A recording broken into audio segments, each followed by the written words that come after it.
సరే 'dacoit' movie గురించి చెప్పే ముందు ఇందులో కొన్ని తమాషా డైలాగ్స్ ఉన్నాయి కదా. చిన్న పాప అడుగుతుంది, ఎవరు నువ్వు డాక్టర్ అంకిల్ అంటే, కాదు దొంగనే అంటాడు. ఆ డైలాగు సినిమాలో కరెక్ట్ ఫిట్మెంట్ చేశారు. ఈ సినిమా ఏంటంటే ఒక అద్భుత ప్రేమ కావ్యం అని అనొచ్చు మనం. అంటే కమర్షియల్ ఫార్మాట్లో తీసిన ఒక ప్రేమ కథ. ఆ ప్రేమ కథ ఎంత ఇంటెన్స్ ఉందంటే, అంటే వాళ్ళు తెలియకుండా ఒక అమాయకులైన ఇద్దరు ప్రేమికులు, అంటే ఇందులో చిన్న క్యాస్ట్ ఇది కూడా పెట్టాడు. ఒక అప్పర్ క్యాస్ట్ లోవర్ క్యాస్ట్ ప్రేమికులు ప్రేమించుకున్న తర్వాత సమాజం వాళ్ళకి ఎలా అడ్డుపడుతుంది, వాళ్ళు దానిలోంచి ఎటువంటి భయంకరమైన పరిస్థితుల్లోకి వెళ్ళిపోయారు, చివరికి వాళ్ళిద్దరూ కలవగలిగారా లేదా అన్నదే సినిమా పాయింట్. ఒకవేళ కలవలేకపోయినా ఒకరికొకరు ఎంతవరకు వెళ్ళగలరు, ప్రేమ ఒక వ్యక్తిని ఎంతవరకు పుష్ చేస్తుంది అన్నది పాయింట్ మీద తీసుకొచ్చాడు.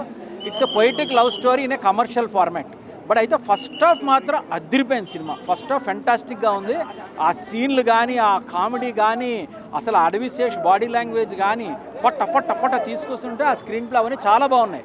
బట్ సెకండ్ హాఫ్కి వచ్చేటప్పటికి డైరెక్టర్ గారు ఇంకా మరీ డీప్ పొయిటిక్ ఎక్స్ప్రెషన్లోకి వెళ్ళిపోయి చాలా డీప్ లవ్ స్టోరీ తీసేశారు. సో అది ఎంతవరకు మన వాళ్ళకి అయిదా అన్నదే చూడాలి.